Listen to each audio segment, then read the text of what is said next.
Welcome to Based on a Book, the podcast jumping from world to world with little concern for the consequences. I'm your host, Crystal, and the contents of my backpack would help us survive for about 2 weeks, tops. I'm Lindsey, and I still think Metatron sounds like he should be fighting Optimus Prime. And I'm Keri, and after 3 books, I still couldn't explain dust. Girl, I don't think anybody... Honestly, even Mary Malone was having a hard time trying to explain it, and she was a scientist and a nun. So, that's right, guys. This week, we're discussing the Amber Spyglass, which is the last book of Philip Pullman's His Dark Materials trilogy, and also the last season of the HBO BBC series.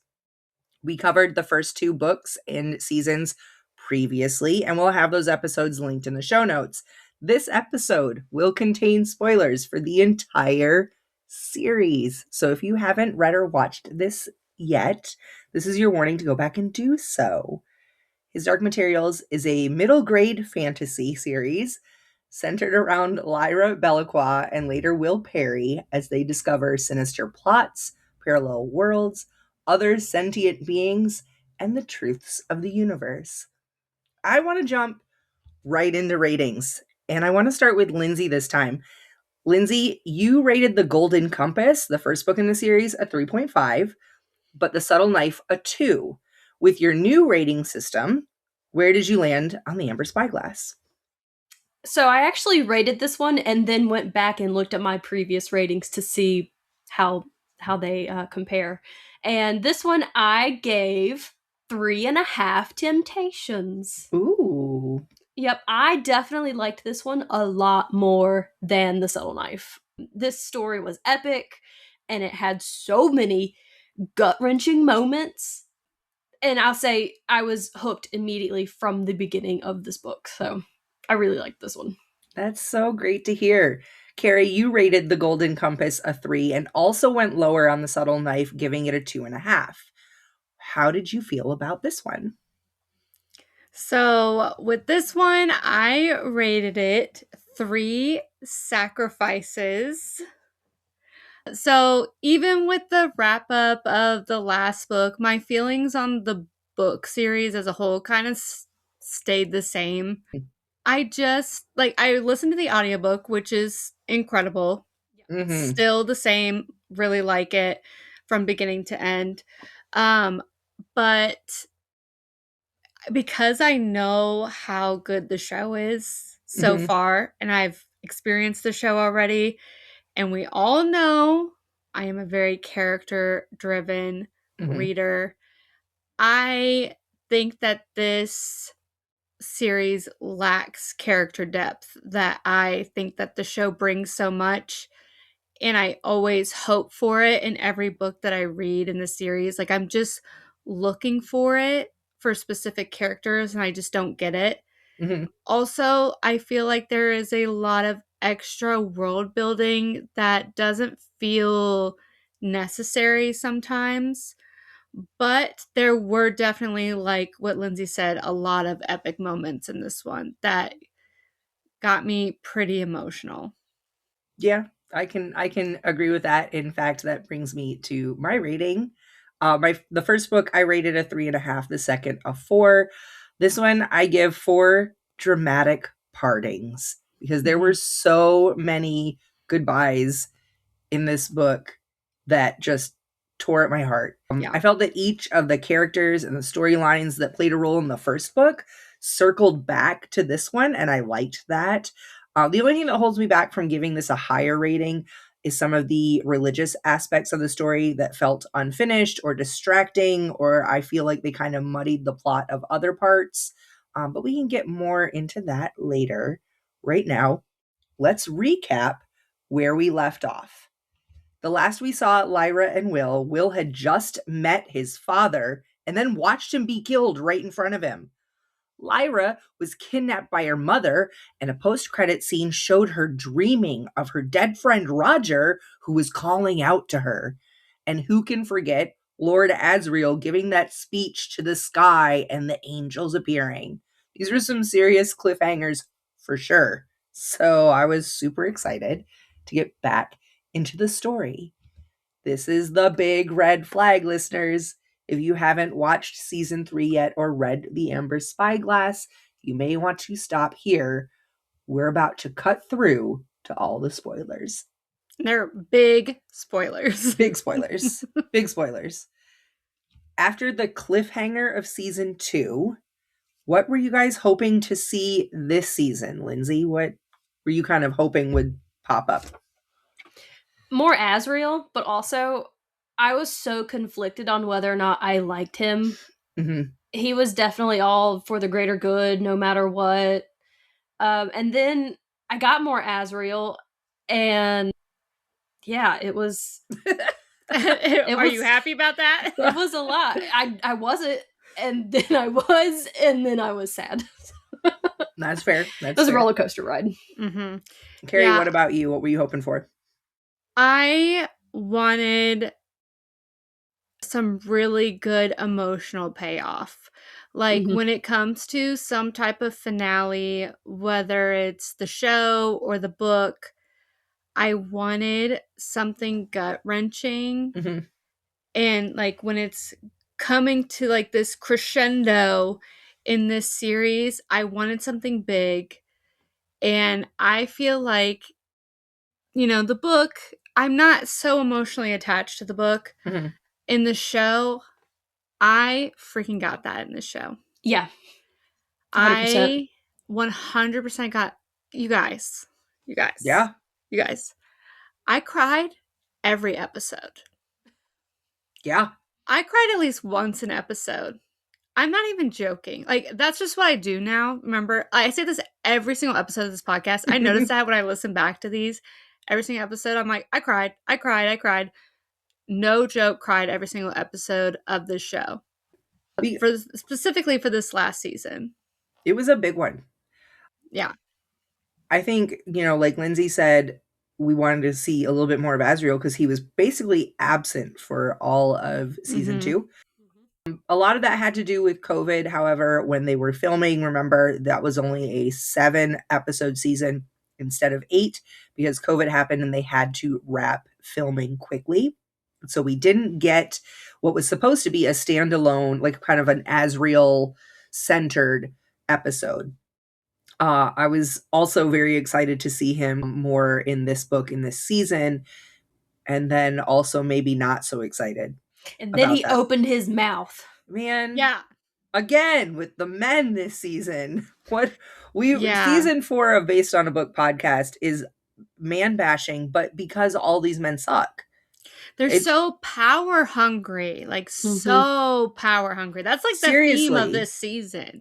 Wow. I didn't realize we had such a theme going until about mid-season, and then I went, wait a minute. What have we done? Yeah. But yeah, Azriel really fits the bill. Mm-hmm. By the end of book 2, the plot had begun to unravel a bit, creating a lot of new storylines for us to follow. By book 3, we're a little all over the place. We have Azriel and his army, Mrs. Coulter and Lyra, Will and the Angels, Mary Malone and the Mulefas, York, Serafina, Father Gomez. We were just kind of bouncing around a lot. So do you feel like these storylines got woven back together in a satisfying way throughout this series, throughout this last season? Or do you feel like there were some left undone? We'll start with Keri on this one. In the book, I feel like there were times we were spent in specific areas of the story for too long. I kind of feel like this in the show too. Specifically, I'm thinking of when Lyra and Will are in the land of the dead. Mm-hmm. I thought we were there way too long. I was like, we need to move on from this place. Like, we need to get out of here. And like, I felt like Lyra and Will, considering how important they are to this entire prophecy, they were doing a lot of side quests. They were doing a lot of side questing for the entire story that felt unnecessary to me. And it then made their finale in the entire plot feels so rushed, in my opinion. Lindsay, thoughts? What happened to the Egyptians? Yeah, what happened Okay. to the Egyptians? The Egyptians totally got left out entirely of the series. But they are mentioned in the book that Seraphina is going to go get the Egyptians because she thinks they can help. And that at the very end, they show up in the world where Will and Lyra are to help pick them up and to help get people back to their own worlds. But, you know, we talked to John Faw at one point in the end of the book. I think it was John Faw. And he's kind of like super excited to see Lyra. He says, "You're changed, but I'm so glad to see you." You know, so like we get that in the book and they totally left that out of the series. That kind of broke my heart. Yeah.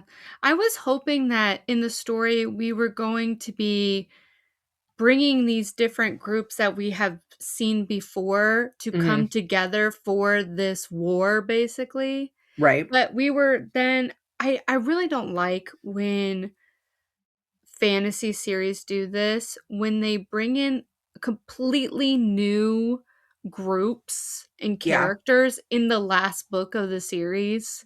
Where it's like, okay, but like, why are we doing this right now? Yeah, I do like how the book handled Azriel's army, you know, mentioning some of the people that were part of the army, that like, here's this general that we recruited from this world, and here's this other person we recruited from that world.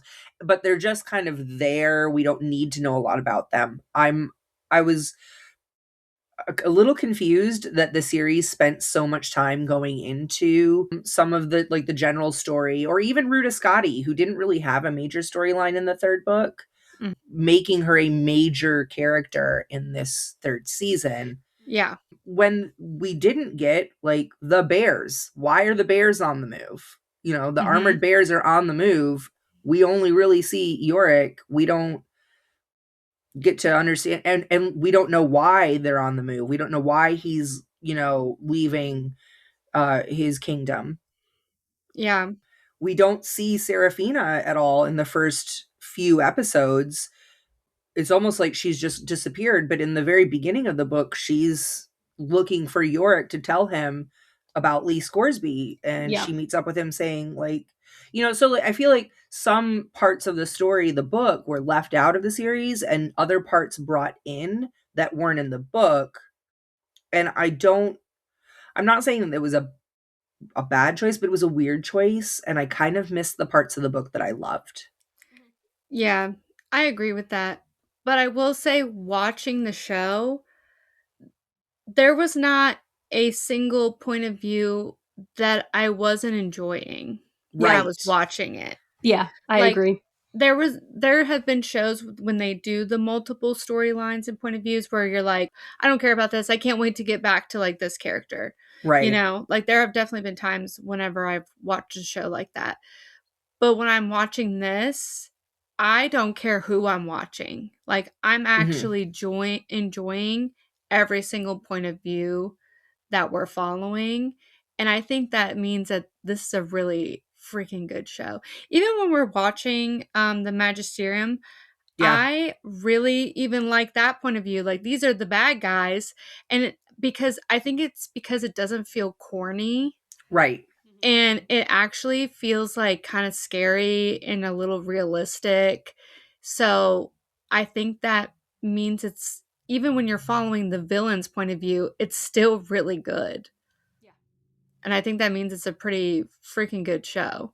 And like, just like what Lindsay said earlier about following Azriel's point of view, the fact that we get so much more in the show versus the book, I think makes the show just really, really good. And, you know, my favorite freaking character. And you want to know what? And after this season, this finale, Mrs. Coulter has now become like one of my all-time favorite characters. And you know, like sometimes you hate her because you just can't, you literally don't know if she's a good or bad person. And I think that's why I love her so much. Like, is she evil? Is she doing like something for good? Is she doing something for bad? And I think in the book, it just doesn't reflect that correctly for me. Like, it just doesn't do it very well, in my opinion. Yeah. I really have to remind myself, especially on this one, that these are middle grade books. Yeah. Mm-hmm. This show, I do not think is necessarily appropriate for middle grade age No. group. And I think that's a huge part of why we probably are enjoying the show so much is because we're the audience for the show and we are not the audience for the books. Yeah. We would have been 15, 20 years ago, Mm-hmm. 30 years ago in some cases. But it's really, it's because these are books for children. Mm-hmm. And this show just is not, like, multiple times I had to tell my kiddo, like, hey bud, mommy's gonna watch this, can you go play in your room? Because I didn't want him to hear or see some of the stuff on screen. Mm-hmm. And I think that really plays into it. Yeah. But that's that leads us into kind of my next little section here is I want to talk about what stood out for good or bad. The first thing that I want to talk about is the cast aging. In part because of COVID, there was a 3-year gap between the ending of filming season 1 and the beginning of filming season 3, right? So these characters who are supposed to be like 12, 13 years old are aging quickly, even though they're not really supposed to. I don't think that the timeline in this book is meant to be 3 years. It's meant to be like 6 months, I think. Yeah. So we do see some of the aging of the characters, but I think that played well to the storyline. Daphne Keene in particular, Lyra, looks more womanly in season 3. They even kind of dress her more because she was kidnapped by her mother, and her mother obviously is then providing the clothing. Mm-hmm. And she seems to be dressed more like Mrs. Coulter, dressed more like a woman. These are the clothing options that she has, right? And she's, because part of this book is this coming of age, is this growing up and watching her shift from those outfits that she was wearing when we first meet her in season 1, when she's running through Jordan College and literally dressed like a child, to this season being dressed as a woman. Yeah. I think that actually worked well for the story. I don't think they planned her actually growing up 3 years, but here we are. They had those flashback scenes of, or I guess from season 1 of her when she's younger, and I was like, oh my god, yeah, so different. I know, it's so crazy. I like, honestly, with how the story goes and how we know that it goes in the end, I like that she's older because it is a coming of age, and I felt like that point at her age in the show, I liked it more than how it was in the book. In the book, I felt like it was a little weird. Yeah. It didn't feel very real to me, right? In my opinion, because there's supposed to be this quote change of innocence in the story, in her mindset, in like falling in love and things like that. It felt much more realistic and aligning with her age in the show than it did in the book. So I liked how that was in the show. I think that was reflected a lot better. Also, I thought it was kind of something that was really weird, and I kept noticing, I couldn't stop talking about. I don't know what they were doing with her makeup. She had like dark eyeliner on the entire time. And I was like, girl, we are in the middle of a war. Why do you got a smoky eye? So I want to talk about that too, because for the good or bad, like, I feel like when Lyra and Will were going from world to world for a little bit, after Will like gets Lyra back, and she had her like little bag. It was like not a full size, not a hiking backpack, but maybe like a book bag, right? Yeah. Size. And Will has a larger backpack. Looks like it was potentially like a day hike type backpack. Mm-hmm. And yet somehow she changed her clothes like 6 times. They had a bedroll with blankets in it. They had food. Where is it? Yeah. And I'm over here going, how? Mhm. How? Because I do, like, I love to hike. I love being outside. I love to camp. No. There's no way she had that many outfits. And I also don't think that, like, and when did she pack her bag? When did she Right. pack her bag with all those outfits? I just kept thinking, like, I know Mrs. Coulter knew that people were coming for Lyra, but she was in her pajamas the whole time. And then when Will shows up to come rescue her, she magically has this really nice outfit on. It's like a really Yeah. nice sweater and some really nice pants. And I was like, Mhm. man, I'm glad she changed her out of her pajamas for this. Right? I was just like, there were a few moments throughout the show that I went, how did she get... And then, like, she had her hair done up real cute at one point, and I was like, who's got a hairbrush? Yeah. I'm Who's like, got a didn't you just hairbrush? take a bath in the lake? Yeah. And I you just got kept- no frizz? I just Get kept outta here. thinking, I was like, they haven't brushed their teeth in like how long? I'm telling you. It was wild. Yeah. Not even realistic whatsoever. No. It's like nothing about armor bears, none of that. You know, Nope. magical knives. No. It's the hygiene that's unrealistic to me. I mean, yeah. Yeah. I will say, like, some of the special effects, though, I really do like about the show. I don't think that it's, like, silly or stupid or No. anything. I think it's, like, actually really fun. Something I really love that's actually, I think, really well done is Will cutting into different worlds. Yes. Specifically when he's looking for a specific world and he is looking for it with the knife and you can see like the different slots of different worlds. I think that is a really nice touch and kind of like unique. I still, although And pretty it's cool. horribly sad, the demons, when they dissolve or whatever, turn back into dust, or when the ghosts of the dead come into the real world and they dissolve. I just think that's done so well, because we've seen so many movies where it's more like a poof snap, you know, or Yeah. it just looks cheesy, and this is not cheesy. It's very beautiful.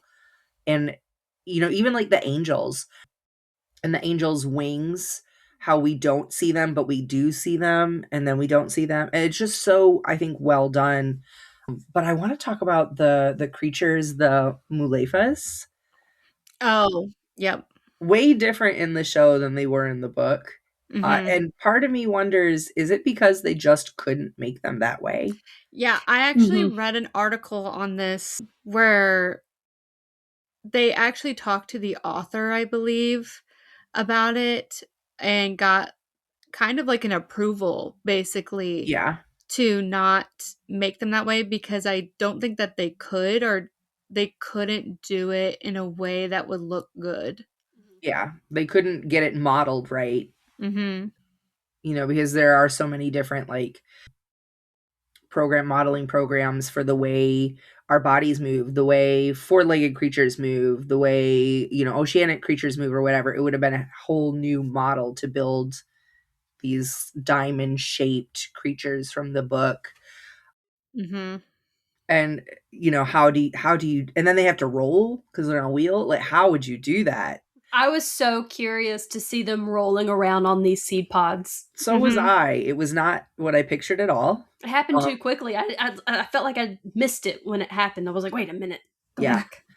But I thought that was pretty cool. And then the Galavespians, in the book, they ride on they're the small people who that are only as tall as a handspan, that fly on dragonflies. I was so sad that we didn't have dragonflies. And legit, I don't know how they would have created that, a person riding on a dragonfly, and have a real actor.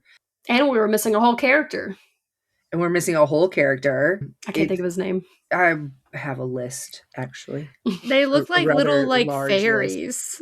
Yeah. They do kind of look a little like fairies, but it's in a way that, like, I don't know. It just, and then like the weird, like, machine wings that they had. Mhm. kind of had me feeling very, I don't know.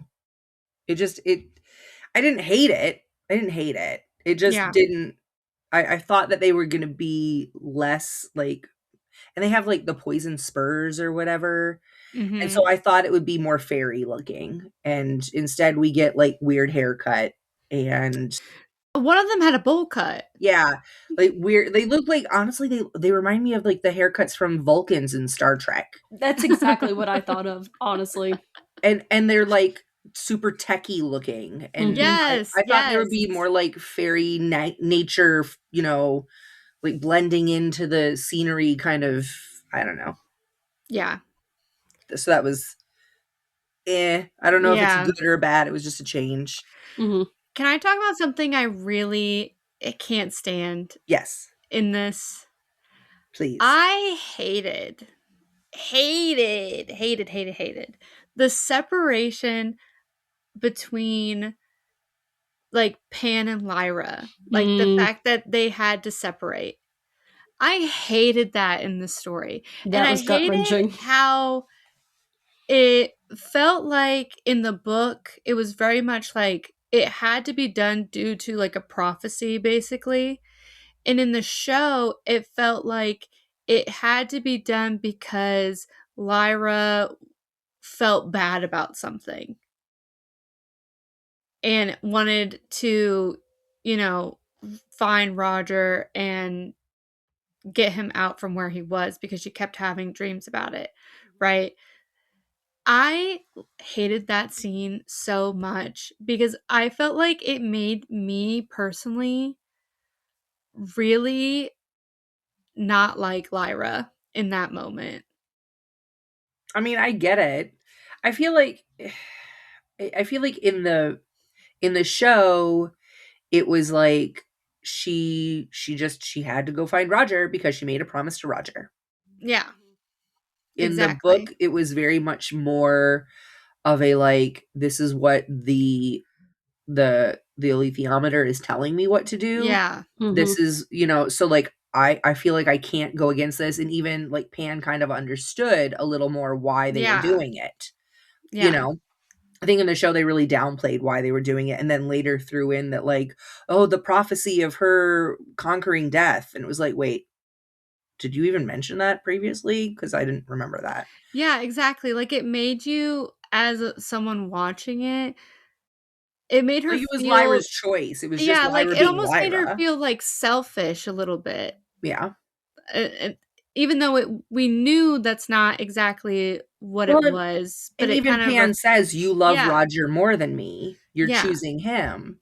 And that's what it really felt like in the show, is that this was a choice she was making. yeah. And, I hated that. it was done differently for sure. Yeah. Also, can we talk about how Asriel, he's like all, you know what? I freaking hate that guy. I literally hate that guy. He literally doesn't care about Lyra. He's like, Mm-mm. "Oh, she can go die. I don't care." Like I literally he's like, "I do not care. She could go fall in a hole and die and it'll Mhm. be fine and I can There's move on with my life." there's nothing special about her. They think she's Eve, but she's not special. Yeah, Yeah. exactly. And he's like thinking everyone is dumb, and he's thinking Mrs. Coulter is stupid for thinking Yep. that and wanting to protect her and saying like crazy stuff to her too. He's like, "You're I can't believe like you would want to like do those things and like be act like a mother towards her and like all that stuff." It's like, "Okay, shut up, guy. All right, be quiet." And so, and then he hears about her doing this incredible thing by getting all these people out of the land of the dead. And all of a sudden, he wants to claim her as his daughter because Yeah. he wants like the glory of the fact that that's his daughter. Like, Yep. literally through the whole series is not even, like, only calls her Lyra. Never even says "my daughter." Yeah. Until suddenly she does something, like, super important that everybody notices, and he's all like, "That's my daughter." Yeah. And Like, he's "We like, "We gotta have help to my do this for daughter." Lyra. We have to do this for her." Like, Also, shut up. he goes to visit Yorick and he's like, "You renamed my daughter Lyra Silvertongue," but like would never even refer to her as Lyra Balakwa. Lyra Silvertongue. She was just Lyra. Just Lyra. I was hoping York would like bite his head off. I was like, can you just like kill this guy already? Like, I'm over him. We were all waiting for someone to kill Azrael. Yeah. We were all waiting for it. Because, man. And then he sacrificed himself. He sacrificed himself. And we're all supposed to feel like, oh, good job, Azrael. No, like, about freaking time. Yeah. You're useful. Let me tell you something. Yeah. Let me tell you something. Yeah. Oh, I don't give two shits about freaking Azrael, all right? No. But when Mrs. Coulter, I was like, what is she doing? Like, I was like, every single step that she does, I have no idea her motivations. I genuinely don't. And I think that's why she's so cool, because you don't know if she's taking the path of where she's trying to protect Lyra or if she's trying to go against her. Like, you do not know. And then all of a sudden it kind of clicks. We're like, okay, every single move she's making is to protect Lyra. Even if she is pretending like she's on the bad guy's side or the good guy's side. I mean, who knows what the good, quote, good guys are? We don't even really know. Right. Because everyone is being power hungry and crazy.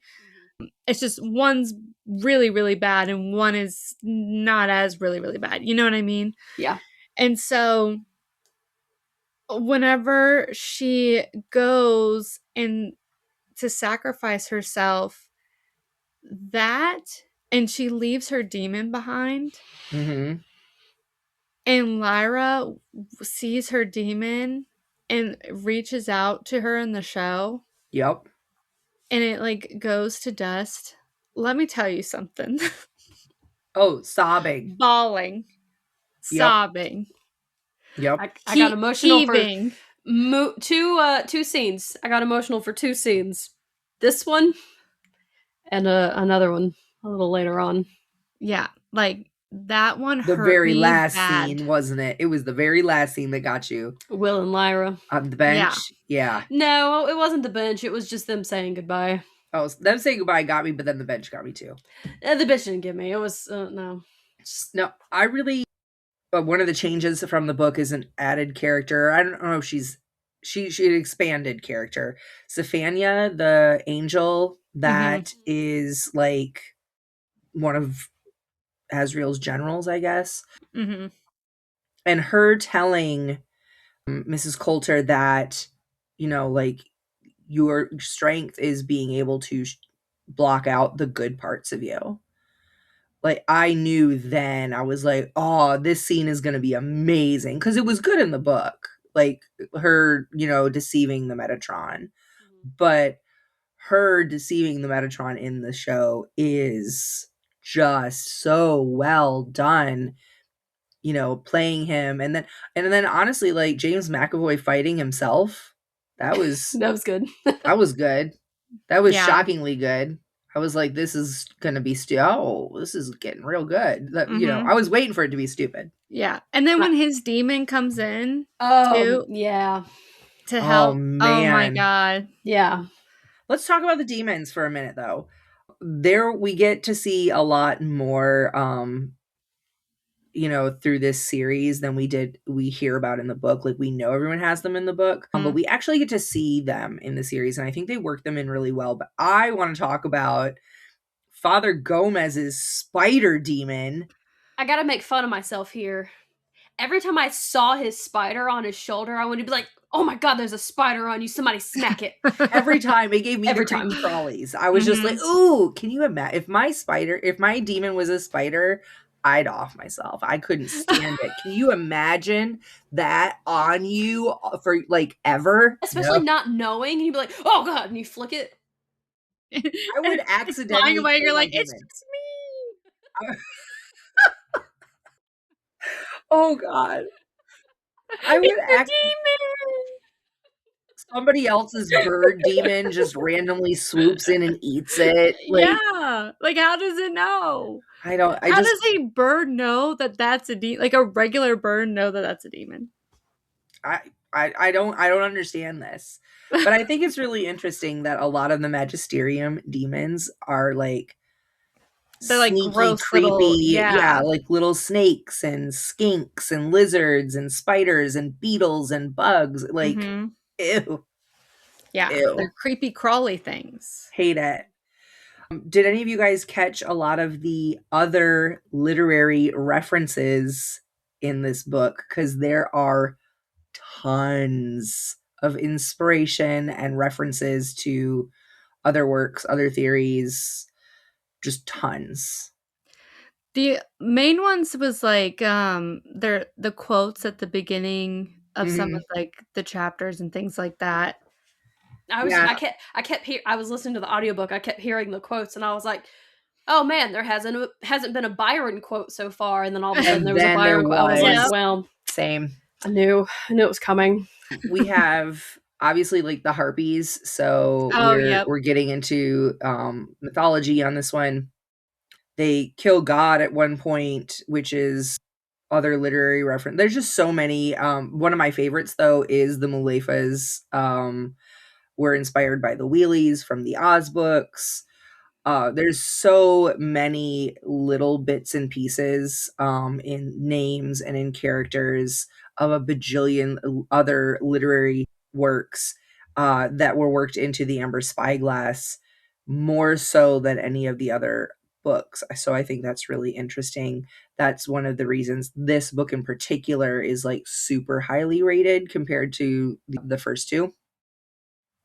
And gets a lot, higher reviews from literary, guilds and stuff. So let's talk about any other differences that we noticed between the book and this series. Was there anything else that kind of stood out to you, Keri, that kind of made you go, wait, that's different? A big one to me was bringing up Lee's death. I think it's interesting in the show, Lee's death is never discussed. Mm-hmm. And then all of a sudden she's in the land of the dead and then sees Lee. Yeah. In the land of the dead. And I think that's really weird. Did she even know when Lee died? No, I don't think she did. Yeah, I don't think she ever knew. And then she just sees him there. In the book, she is told by, I think she's told by York. Because you remember, and this was crazy too, because York goes and he finds out that Lee dies and he goes and eats his body. Mm-hmm. Yeah. Kids book, by the way. Yeah. Kids book. That's a choice. Yeah. Like, as in, like, that's like to honor him, kind of thing. To honor the Pastor Bjorn have, their own like code of morals and ethics and beliefs. And I guess like sacrificing your body once it's done is a thing, I guess, or a gift. Because he in the book he says that like he accepted Lee's last gift. It's still weird to put in a middle grade book, but all right. Yeah, I was very surprised. I was like, did I just read that correctly? I had to go back and double check. And then I noticed in the show that it was never told to her that he had died. And then when they're in the land of the dead, she hears him like yelling for her and runs and is so excited to see him. Yeah. I don't know that I'd be excited to see anybody in the land of the dead. I'd be like, oh, when did you show up? You know, I would be like, what are you doing here? Right. Why didn't we see Ma Acosta's son? Like, we knew he died. Yeah. True. That's true. There's a whole bunch of, we could have scenes. But any other major differences that kind of caught you off guard, Lindsey? I don't think so. The show just expands so much on what was in the book, and I was really looking forward to watching this season just so I could try to understand some things, because I was still trying to understand what dust is. Yeah, what is dust? Right. What is dust? And I think it's trauma. Maybe. What I was taught before, that sin is bad, dust is sin, and that means dust is bad, but dust is free will, and free will is good. So I was, Yeah, I was like, show, I'm gonna need you to explain this to me because I don't get it. The older you are, the more dusty you are. It's true. Thanks. It's true. It is true. It's like once you pass like a specific point of innocence, then you're extra dusty. That's like literally what it is. Man, I know some real dusty bitches. I would sit here and tell you what dust is, but even I'm going, I don't know that I understand it either. It's, it's sin, but it's also free will, and it's also just sentience in general. It's, I don't know. I don't know. Yeah. And also saying that it's sin is also like the magisterian's like interpretation of dust. Right. So I don't think it's sin. What they think dust is. Mm-hmm. But then also Lyra is Eve. Yeah. And they want to kill Eve. And then there is Mary Malone, who is the serpent, who's going to tempt Eve. But what is she tempting her to do or not do? I was confused. I'm going to be honest. I didn't understand Mary's role in the prophecy. Yeah, and also, well, was Mary tempting them by tempting Will and Lyra by telling her own story? Was that her tempting them? Like telling her own story of how she was a nun and then stopped being a nun? And then found love. Was that her tempting them? And then they realize their feelings. Lyra and Will realize their feelings for each other, share a little kiss, and then all of a sudden everyone's dusty again. Yeah. Yes. I just explained the story. You did. You got it. Oh my gosh. You got it. There we go. I don't think Mary was meant to be like tempt, like in the way that like, come here, small child, to my van full of candy. Not that kind of tempting. Yeah. I think it was more like introduce them to the idea. Mm-hmm. Introduce them to the idea of something more, right? Kind of show them a potential path. That was it. And obviously it worked. So she didn't know what she was doing. I think that tempt, the word tempt implies intent. Like I am intending to tempt them. Mary was just stumbling along with everybody else. She was just doing what felt right. She was also portrayed as not she herself was portrayed as bad, but the temptation was going to be bad. Right. And I was like, not Mary. She's so good. Yeah. Exactly. Yeah. And I think that's kind of the point of some of the religious points of the book are that, just because someone says it's good or it's bad, like doesn't necessarily make it good or bad. You have to determine what that is for you. You can't just go down this prescribed list of this is okay and that's not okay. You have to question it. You have to, feel and make those decisions with your own heart. Because obviously, it's like the angel says at one point in the book, and I don't remember the exact words, but he basically is like, how can these innocent children learning about love be a bad thing? Mm-hmm. And we have to determine that for ourselves. We can't just let some, religious dogma force good and evil down our throats. We have to define that for ourselves. Mm-hmm. Yeah. We got real heavy there for a minute. Yeah, we did. I mean, this book is kind of heavy. It's pretty heavy. Middle grade. I know. And we're reading this as adults, and I'm sitting here like, this is insane. Like, and I'm thinking that this is incredibly heavy. This is so complex. These themes are so complex. I can't even, like, I feel like I'm just hitting the surface on these themes when I'm diving into it. And I'm sure, like, I was just, like, doing research on some of what other people thought of it. And I'm like, wow. Like, the depth that this could go into, that we could go into on this is insane. Yeah. Absolutely. Well, ultimately, the ending of the book and the series are the same, even though we did take some different side quests. Will and Lyra fulfill both prophecies, the ending of death and the discovery of their love for each other, but they must each return to their own worlds forever. So obviously, this is not a happily ever after. Mm-hmm. But did you guys find this ending satisfying, Lindsey? It was hard, but it was pretty satisfying. Keri? My hot take is that I thought that this finale was so good because I think that finales don't want to be sad anymore.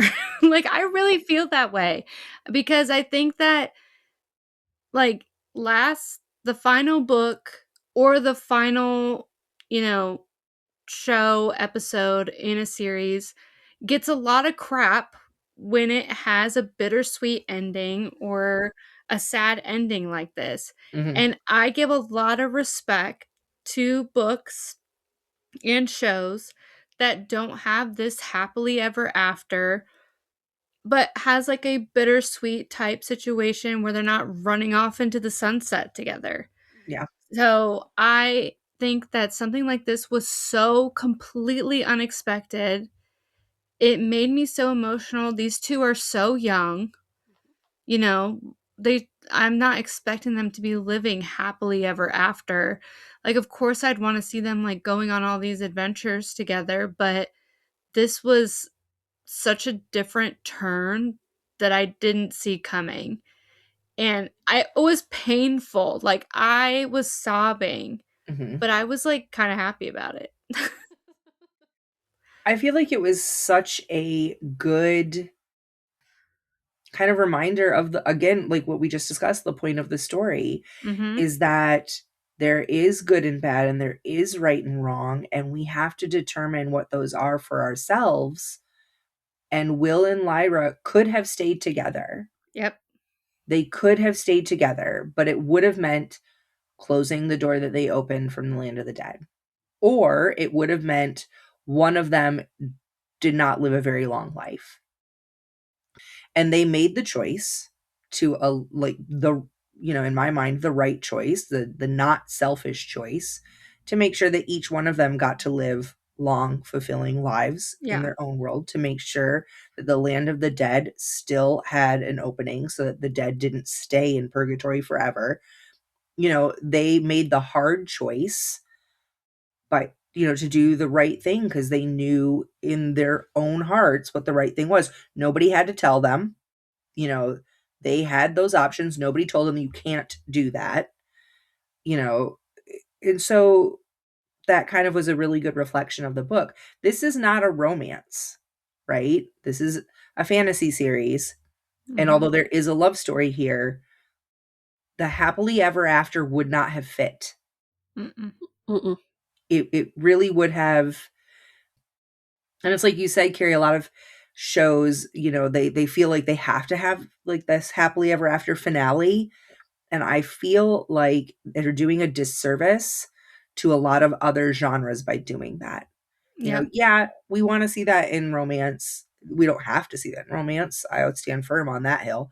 But, you know, we want to see it, but that doesn't necessarily make it a good ending. Mhm. And so I really am glad that they stuck with the ending in the book for this show.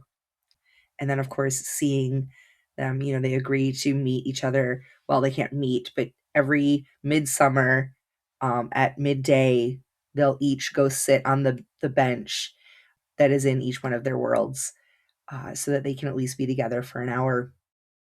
And seeing that kind of montage at the end of them getting older and going to continue to sit on the bench, Mhm. bawled. I bawled.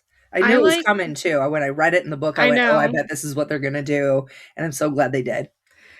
I like that we don't see them getting, like, really old doing Right. that, because I feel like it does leave a little bit to interpretation Mhm. and, the possibility of, like, this open ending of them possibly seeing each other before that or being on like an adventure or something like that. Like they do get a little bit older, but not till like their death or something like that. Like that's what I was expecting in the show to do that, because we know that the show didn't continue after this. I But do love the little kind of epilogue statement they put at the end of the series about how they each, lived long, fulfilling lives, and that yeah. Lyra learned to read the alethiometer again, and Will became a surgeon. And I think that was really sweet. Yeah. So, I thought final that was verdict pretty time, cool. guys. I want to know, did you prefer the third book or the season 3? And then I also want your final verdict of the overall series, book versus show. Let's start with Lindsey. I'm gonna go show for both, for versus the third book and then versus the entire series. I'm gonna go show. They kept the momentum going the whole time. It was just always so good. So, Keri? Yeah, I have to totally agree with that. Definitely show. Lindsay said it perfectly. The momentum was insane. There was not a single episode where I wasn't looking away, and it was just nonstop so good. That's fair. For me, I think for the third book, I actually or for the third book in series, I think I like the book a little bit better. Just because some of the storylines that I really loved are not in the show. Although I did like the show a lot. So this is like the third book a little bit better than the show. But overall, I think the show is amazing. And if you were only going to either read or watch, I would say watch. It's really good. Yeah. It's, oh my gosh, like I don't even know like how I'm going to be able to move on and watch Yeah. something else like this again. This is going to be hard to top. It really Yeah. is. So that brings me to the quote of the episode, or the question of the episode. We want to know, there are quite a few more related short stories and novellas set in this universe. Which story do you want to see adapted if they maybe made another limited series? Lindsey? having absolutely the bare minimum knowledge of these side stories. Like, I have no idea really what the stories are about, but I think the Book of Dust would be cool because that would be a whole new trilogy, and you get something before, during, and after the original trilogy. So you get a little bit of something throughout. I think that'd be really cool. It really would. Keri, what about you? I think mine's pretty obvious. Maybe. Mine's pretty obvious. I have not read into too much of any of the extra stories or anything like that, but after like reviewing of what the other stories are, I think this one's called The Collectors or something. Yes. About Mrs. Coulter's early life. Like, she's just so complex and such an interesting character to me. Even by the end of it, we still don't fully understand her relationship with her demon. We get like little tidbits in the show, really, of how that relationship works. And sometimes we do get like this moment between her and her demon where she has like a kind of like an open conversation with him. But I want so much more of Mrs. Coulter. But I will say this too. I also feel like I kind of touched on this in our last episode. There is such thing as too much of a good thing. I feel like the adaptation, the way that it ended, I don't think we need anything else. Absolutely. It's true. Yeah. I Absolutely. think it ended perfectly and we don't need anything else. That's why of the like, I haven't actually read any of these, but I've read little bits about each one. And I think I would like to see Once Upon a Time in the North, because it doesn't really expand on the Lyra Pan story at all. And it's like you said, sometimes we don't need more of that story. It ended well. This is actually like a prequel about Lee Scoresby and some of his adventures, and then how he meets Yorick. So I think that would be really kind of interesting to see. Yeah. Just because I like the bears. The armored bears are really cool. So they are cool. I thought that'd be fun. Yeah, that would be neat. Well, that wraps up our coverage of his Dark Materials. We finished it. I can't believe we finished it. Oh, but wait. We still have another series to finish. Join us next week as we begin our journey back to Panem. That's right. Lindsey is going to finish her series, and it's going to take about a whole month. Not only are we going to finish the original Hunger Games trilogy with Mockingjay Parts 1 and 2, but we will also cover The Ballad of Songbirds and Snakes and Sunrise on the Reaping. I promise there will be tears. Yes. For updates on other things coming up, you can head over to our socials, Facebook, Instagram, YouTube, TikTok, Blue Sky.